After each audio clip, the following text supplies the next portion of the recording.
Best గురు TV ప్రేక్షకులకు నమస్కారం. తమలపాకుతో తేనె కలిపి తీసుకుంటే ఏం జరుగుతుందో తెలుసా? అసలు నమ్మలేరు. ఆకులలో ముఖ్యమైన ఆకు తమలపాకు. ఈ ఆకును పూజకు వాడతాం. అంతేకాకుండా తాంబూలంగా స్వీకరిస్తాం. అలాగే ఎన్నో ఆరోగ్య ప్రయోజనాలు ఉన్నాయి. తమలపాకులో vitamin A, C, calcium, folic acid, fibre, antioxidants సమృద్ధిగా ఉంటాయి. తేనె, తమలపాకు కలిపి తీసుకుంటే ఎన్నో ప్రయోజనాలు కలుగుతాయి. తేనె, తమలపాకు రెండింటిలోనూ ఎన్నో పోషకాలు, ఎన్నో ఆరోగ్య ప్రయోజనాలు ఉన్నాయి.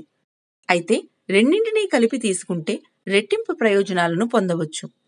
దగ్గు, జలుబు, గొంతు నొప్పి ఉన్నప్పుడు తేనె, తమలపాకు కలిపి తీసుకుంటే తొందరగా ఉపశమనం కలుగుతుంది. శరీరంలో రోగనిరోధక శక్తి పెరుగుతుంది. శరీరంలో రోగనిరోధక వ్యవస్థ బలంగా ఉంటే ఎటువంటి ఇన్ఫెక్షన్స్ రావు.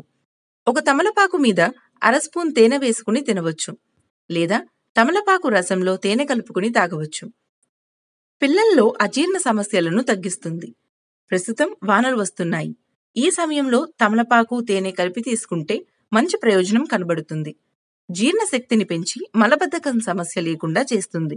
ఆకలి లేని వారిలో ఆకలిని పెంచుతుంది. ఒత్తిడిని తగ్గించి మానసిక ప్రశాంతత కలిగేలా చేస్తుంది. కండరాల ఒత్తిడిని తగ్గించడమే కాకుండా కీళ్ల నొప్పులు, మోకాళ్ల నొప్పుల నుండి ఉపశమనం కలిగిస్తుంది. కాబట్టి తమలపాకు, తేనె కలిపి తీసుకుని ఇప్పుడు చెప్పిన ప్రయోజనాలను పొందండి. ఈ వీడియో గనుక మీకు నచ్చినట్లయితే లైక్ చేసి మీ శ్రేయోభిలాషులకు షేర్ చేయండి. ఇటువంటి మరో ఇంట్రెస్టింగ్ వీడియోతో మళ్ళీ కలుద్దాం. సర్వే జనః సుఖినో భవంతు.